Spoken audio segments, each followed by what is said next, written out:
Moon Girl 1, Moonrise by Briony Rose Smith.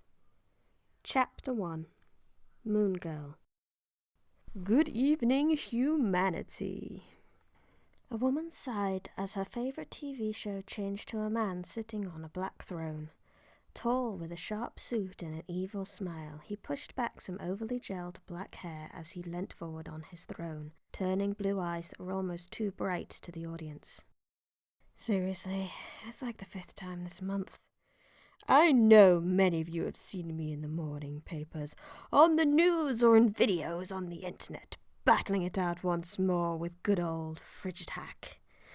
But I will introduce myself for those not enlightened. I am Apex Illusionist, master of the sense of sight, and I have come to make you see. See what? See the world as I do. The girl swished her short and unruly red hair as she mimicked every move of the man's villainous announcement routine. Get some new moves, Apex, she sighed.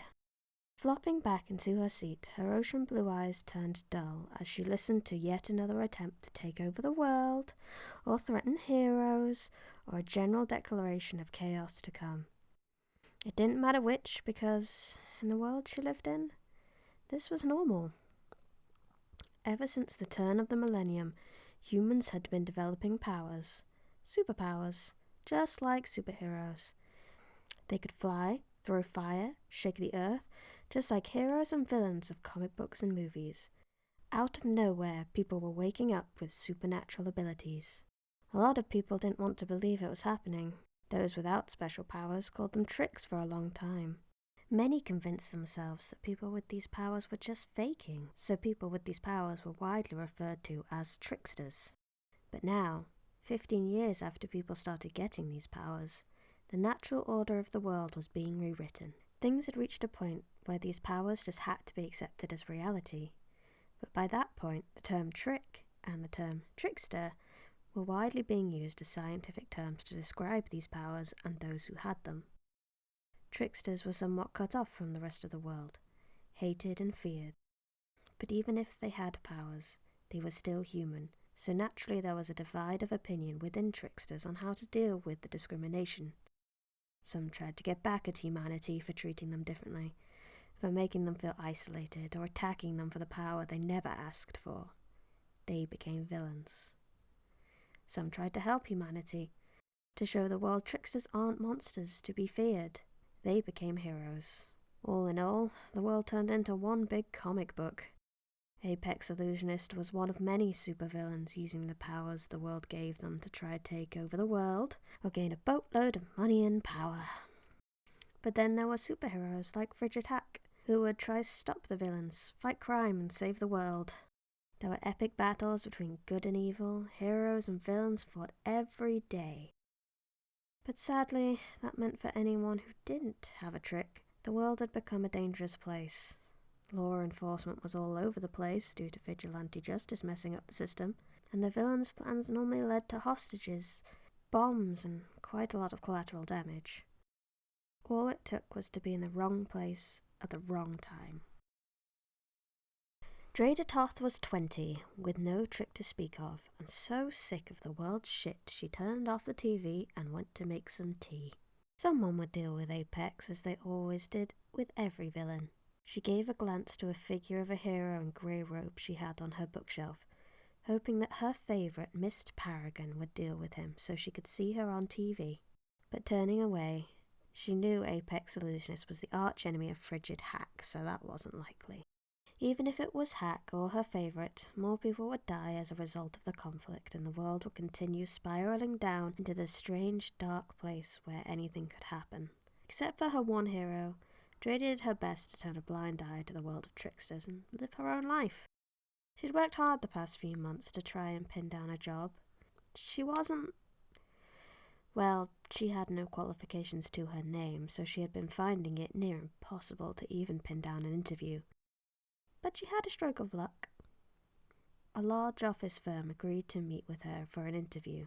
They said her lack of qualifications wouldn't be a problem as they were willing to train her up. She was meeting them tomorrow. She was nervous as hell, though, as it was going to be her first job interview. She clamped her hands around the hot cup of tea and blew out her breath, trying to picture blowing out her anxiety instead of air. In her head, she went through all the advice the job centre had given her 1,000 times before going to bed that night. Although, all it took to get mixed up in the mess of heroes and villains was to be in the wrong place at the wrong time. Or at least in Drada's case, hand in her CV to the wrong person. The next day, Drada found herself sighing again, wondering if she hadn't turned off her TV last night, would she have been able to figure out that her job interview was a trap to lure hostages for Apex's plan. She'd arrived, a red-haired bundle of nerves buttoned up into smart trousers and a shirt, only to find the familiar face of Apex sitting on the other side of the desk. He flashed her his infamous insane grin and gleefully told her, "You're hired." Just as the room started to fill with gas, Drada had darted to the door to get out, but it was locked, and before she could knock it down, her world had turned black. When she next woke up, she was seemingly on the moon. Her body stiffened, frozen as her mind tried to process the utterly bizarre situation. There was white rock beneath her, and it made her hands dusty with a chalky substance from touching them. There was a black abyss above her, with only small pinpricks of light scattered throughout. When she looked to her right, she saw, well, the earth. A ball of misty white with bits of blue peeking through the smokescreen. What else could it be? She thought, tilting her head as she took a few deep breaths to calm herself. Illusionist, she reminded herself. At least she couldn't complain about his idea of holding hostages. Out of curiosity, she tried jumping, but it seemed Apex's illusions couldn't affect gravity or temperature. She didn't go flying and landed back on the ground like she normally would. That would be pretty overpowered, she mused, looking around, wondering if she was alone in her moon adventure. She wasn't. The other hostages were here too, but some were sitting on seats that weren't in her vision. Others were leaning on invisible walls. It was like watching a mime convention. "So where do you think you are?" she asked the person closest, assuming everyone had different illusions. The geeky guy jumped out of his skin, whizzing round to face her. He fumbled with his glasses that nearly fell off, and pushed a few dark blonde bangs out of his face. "I think I'm in a database?" he eventually responded after looking around a bit. "You seem really... What does a database look like?" Drada tried to picture being in a 2D screen. Zeros and ones. "Right, so it's the Matrix for you." He laughed. "I suppose." "Gah!" another hostage screamed. What are you doing? Don't touch me there." Matrix and Drada watched the man fall back, his face completely red, panicky but not afraid of the touches from thin air. Is he? Drada found herself blushing a little as she thought about what his little illusionary prison was. I hope not." Matrix turned away, and Drada followed suit. They tried to ignore the loud man stuck in a hentai game. "So," Matrix tried to start a conversation. "Where are you?" "The moon, apparently. It's quiet, and the view's pretty nice, so I can't complain." "That says a lot about you." The voice came out of nowhere, and all the hostages fell silent. Apex gradually came into view like he had used a video transition to bring himself into existence. Drada wondered how long he'd been there without her being able to see him, or whether he just walked through a door that she couldn't see. "Are you all having fun?" He looked around. Observing his hostages, gave him a few answers. Hentai's boner said yes. One woman's teary face said no. Drada's plain expression said bored. And Matrix's now icy expression said, "Okay, but now you're here." "Why show us such horrible things?" The crying woman barked between sobs as she clutched herself. "Horrible things?" Drada tilted her head. "Oh, I'm not making you see anything. You yourselves are shaping the illusions. I'm just giving them power. If you're seeing horrible things, it just means you're a horrible person. Apex gave a smug grin as those words sunk in. One hostage, a well-built man, was red with rage. His fists were shaking, clenching so tightly Drader thought he might end up breaking the skin on his palm with his nails. "What do you want with us?" The man gave a shout that made many in the room flinch. "As I said to the world last night, I have a show to put on, to dazzle and probably make a lot of people puke. And you, my friends, are the stars of that show." Apex told them in a proud and animated fashion. "The show will be called Apex Job Hunt, in which I will pick 2 of you each week to battle it out for the chance at the Apex Prize, freedom and life. Only one of you will have the privilege of coming out of this alive." The atmosphere in the room turned cold. Hostages flinched at the emotion changing their illusions. The teary woman screamed and clasped her hands to her head as she fell to her knees, sobbing uncontrollably. But Drader's outward appearance seemed calm, if only a little tense. Her world did change, though. The earth in the sky moved on a path to block out the light. The sun was consumed by the misty planet until it was completely taken over by the black abyss. The bright white rocks were left in shadow, but it was nothing compared to the darkness that lay behind Drader's eyes. "Why?" she asked, her voice flat. "Why?" Apex turned to her, his insane grin, thinking nothing of the look of death he was receiving, and honestly, that pissed her off more. "Must I answer that? Why do I do anything? To show the world, make everyone see the way you do." Matrix hissed, his almost too bright blue eyes surprisingly sharp compared to the jumpy geek that was there before. "Exactly," Apex said, pointing to him. "To see the monsters that lie in everyone, even the most normal and nicest of people." "You're the monster!" the teary woman screamed as she burst into a fit of sobs. "You can't keep us here! You can't make us fight each other! You're a psycho!" The hostages burst into a chorus of abuse and protests, and Apex did nothing but smile back at them. His smile grew and grew until it split his face in two as he threw his jaws open, and all sound was consumed by laughing madness. Anger gave way to fear as the laugh chilled the hostages to the bone. The small group looked between each other, Hentai backing away from the laughing man, and the teary woman getting up and scrambling as far away as she thought she could get. Apex's laughter died down, and the man wiped his eyes of tears. With a smug look of victory, he turned to leave through whatever door he entered, but he hadn't noticed the person who had moved in front of him. He stumbled a bit to avoid bumping straight into her, and quickly pushed away his expression of momentary surprise to plaster his face with a smile again. "Are you angry? Well." He couldn't even finish his sentence. It took the entire room a few moments to take in the series of fast, practiced movements that led to the scene before them. Apex a few seconds more than everyone else to process the view of the floor he had from his knees. His smile was gone as he blinked at the ground, until he registered there was a hard boot on his back pushing him forward, and a searing heat from his muscles as his arms were held back in positions they were not supposed to go. You can't see a monster when it's standing right in front of you. Drader calmly put more weight on his back, and I won't let you do this to these people. Apex gritted his teeth in pain, trying to hold back a cry.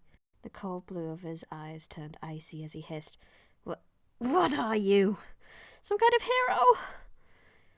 Would a hero really be doing this? She put on more pressure, and Apex screamed out as one of his arms gave a sickening click. "Pathetic," Drader commented. "There are better ways to handle this, Moon Girl," Matrix yelled, slowly approaching the scene like Drader was some kind of animal that would react to a sudden movement. "You want me to let him carry on with this?" She turned her head to him, everything about her calm. A sickening crack echoed through the room again, and the woman crying on the floor yelped. The rest of the hostages stood stunned. Even the man whose skin had been red with anger was now pale as a ghost. Matrix struggled to think of what to say.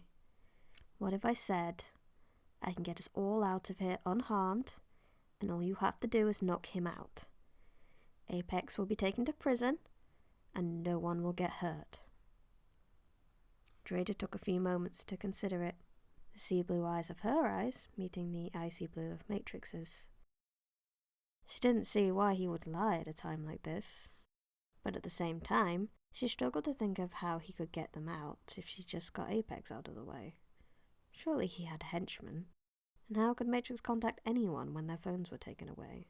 Not to mention, Drada had her own trust issues, and was reluctant to put her faith in his word. She looked back to Apex, unable to find a reason not to break his spine right now. For the sake of one less death, Matrix prayed that his words got through to her, and they did. The words resounded with Drada, and she stopped pushing her captors back. But he wanted to kill all of us, came the whimpering words of the teary woman through the stunned silence. Why shouldn't he die? The posed question seemed to snap the other hostages out of their shock, and the well-built man who had been angry until a few moments ago chimed in. She's got a point. The monster doesn't deserve to live. And now you're proving his point. Matrix turned to them in fury. You're all as much of a monster as him if you decide to kill so quickly. We're not the ones who wanted everyone to kill each other, one hostage told him. And he's hurt and killed loads of people. We've all seen the news, another said. Matrix seethed, fists clenched and teeth grinding. He barked arguments back at the other hostages, but seemed unable to make them take the high road. Though they all seemed to forget, it was Drada in the end that held Apex's life in her hands. Quite literally. You've been quiet, she spoke to Apex, wondering on why he had nothing to say to defend himself. I know when I'm beaten. He strained to look around. So you're giving up when there's an argument on whether you live or die going on? She tilted to see if she could get a look at his expression. In the end, this is what I wanted. For people to become the monsters they are. He chuckled at his victory. Anyway, their opinion doesn't matter. You're the one who will do the deed if asked. Am I correct? So really it's your choice what you do with me. I had all intentions of killing you. I'm already a monster. It would make no difference to me. Those people aren't yet, though. Well, for the sake of one less death, you're actually going to survive this. She sighed, not sure if she had made the right decision. I'm going to break both your arms, though, she added. Well, thanks for the warning, at least. He braced himself. With that, the argument was stopped as a second sickening crack echoed through the room, followed by a scream. Drada let go of Apex and kicked him in the head as he fell, successfully knocking him out. Like when she first grabbed Apex, there was a frozen silence. None of them really saw what happened, so for all they knew, that crack could have been his neck. He's alive. Just both arms are broken. She kindly filled them in. I just said knock him out, Matrix glared. You never said just, Drada shrugged. At least you didn't kill him, he sighed, hands landing on his hips as he shook his head. The rest of the hostages seemed to abandon the argument to kill him, and now he was taken care of, a sense of relief was washing that darkness away. So, can we leave? One of the hostages asked Matrix. Yeah, I just need to make a call, he answered, pulling a device from under his collar and using it like a phone. While this happened, Drada walked away from Apex before getting tempted to hurt him more, and was stopped by a, "Thank you." She paused and looked around to where it came from, her eyes eventually resting on the teary woman who had gotten up from the floor. "What you did was scary, but you saved us." The woman smiled at her. "Don't thank me," Drada said simply. "Why?" The angry man, who was no longer angry, came in. "It's like she said, you saved us. Thank you." Drada's eyes just went dull and she looked away, not really sure how to react to their gratitude. "All right, we'll be being picked up soon," said Matrix after finishing his call. And that was chapter 1 of the book Moon Girl by myself, Briony Rose Smith. I hope you enjoyed this reading of it. If you're wanting to find the rest, you'll have to read it for yourself. It's available on Amazon, Barnes & Noble, and many other fun book sites. Just give a Google of Briony Rose Smith and I'm sure you'll find it somewhere. Thank you for listening.